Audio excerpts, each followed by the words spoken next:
you're familiar with the circumstances that bring you here today. Is that right?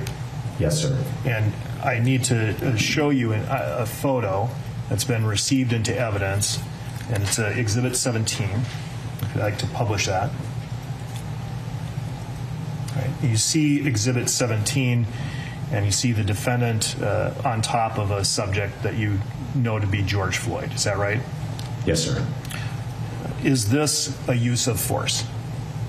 Yes, sir. If you could take that down, please.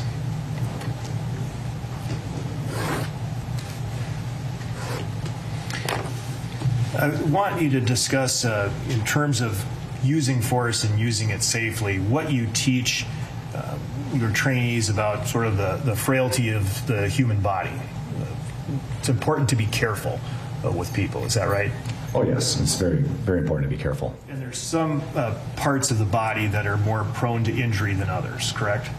That's correct. And you train on that. Is that right? Yes, sir.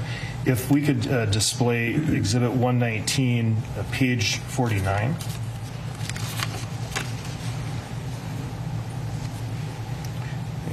Now, this is from strike training, is that right? That's correct. But is it generally helpful in describing what some of the more sensitive parts of the human body are as you train Minneapolis police officers?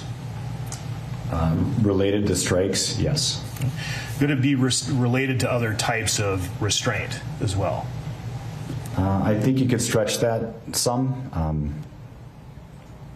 I don't know exactly how to. What's the question exactly again? I'm sorry. Is it fair to say that the areas that are marked in red, the red zones, are more prone to injury than other parts of the body? That could be serious. Yes. So, for example, the neck. Yes. And the head. Correct. And the sternum of the chest. Is that right? Yes, sir. And this wouldn't just pertain to strikes. It could also pertain to pressure, couldn't it? Yes. Is that something you probably knew before you even did any use of force training? Yes, sir.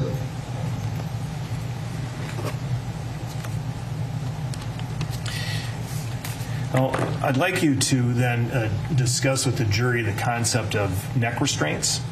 And if we could publish it, page 52 of the exhibit. And looking at the time period that you were doing this training, neck restraints were authorized by MPD policy, correct? Yes, sir. Can you please describe the training that you provided to Minneapolis police officer regarding the use of neck restraints? Yes, sir. We'd go over the techniques, definitions of neck restraints, and we'd go through different reps of the neck restraint to get the officers comfortable in doing it. Could you just give the jury an overview of what a neck restraint is?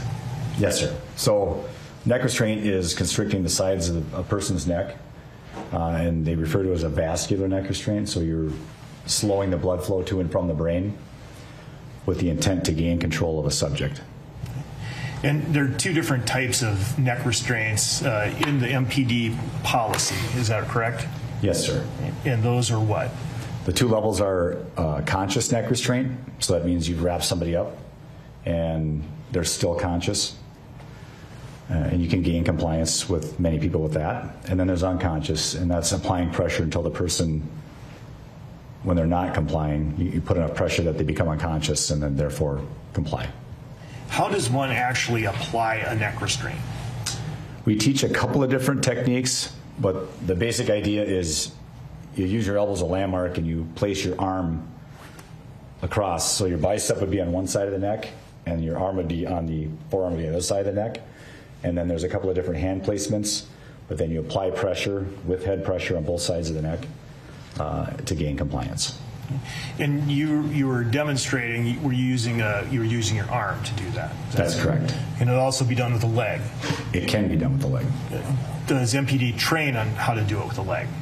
We may show the younger officers in the academy what that looks like, but we don't train leg neck restraints with the officers in service. And as far as my knowledge, we never have. How would a trained neck restraint work? I'm sorry, how would a trained leg neck restraint work? People that watch MMA, so professional fighters, they call it a triangle choke, and I use that term choke loosely. That's just what it's called. But that's when you place your leg over somebody's back, across their side of their neck, and then you trap their arm in, so the person ends up having one arm in, and their arm causes pressure on one side, and the leg causes pressure on the second, and you can actually render somebody unconscious if you hold that long enough. What part of the leg? Usually it's the inner thigh. Inner thigh. So in this scenario, using a leg to do a neck restraint, would the knee sort of replace the elbow in terms of placement? Or how would you describe it? I would say the knee doesn't really replace the elbow. Your thigh would be across the side of somebody's neck, your leg across their back, and you protect the airway really with the space that's created with their arm being pinned in there. If you could please display the next page, page 53. Use of neck restraints. Can you describe, in using those concepts of proportionality, when it's authorized to use a neck restraint of the two different varieties? Yes, sir. On subjects who are actively aggressive, which means assaultive, they're actively resisting and other techniques haven't worked, you can use it then. And then on the bottom it says no, that you can't use it against subjects who are passively resistant. And if you could go to the next slide, page 54. And after a neck restraint is applied, there are certain guidelines that you train that have to be followed. Is that right? That's correct. For the care of the individual upon whom the neck restraint was applied. Yes, sir. And if we could publish Exhibit 110 again, and bringing this specific topic back to the concept of proportionality. Could you enlarge this, please?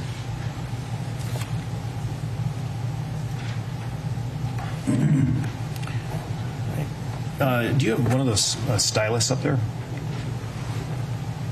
Yeah. Oh, I guess I do.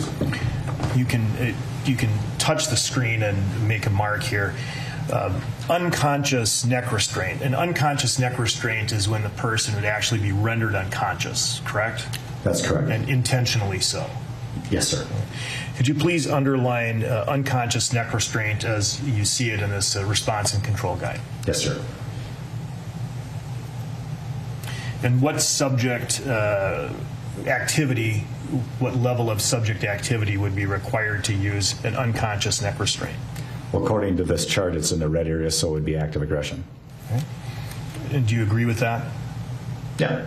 I think in the last slide we talked about active resistance if other techniques didn't work, but definitely in active aggression is where it's placed. If we look then, you can also find a conscious neck restraint, and that's the neck restraint that's used for the purpose of control, correct? Correct. Could you underline where that is in this force continuum, Exhibit 110? And so the conscious neck restraint is authorized in circumstances where there's, in fact, active resistance. Is that right? Yes, sir. Okay. So then if there was something like passive resistance, right, neither the conscious neck restraint nor the unconscious neck restraint would be authorized. Is that right? Would not be authorized? Would not be authorized. That is correct. And an unconscious neck restraint would not even be authorized for some forms of active resistance, would it? That's correct. And if the subject is offering no resistance, obviously, then no neck restraint would be authorized. That's correct. Or any restraint, would it? Or any restraint, if there's no... Yeah, generally, no. Okay.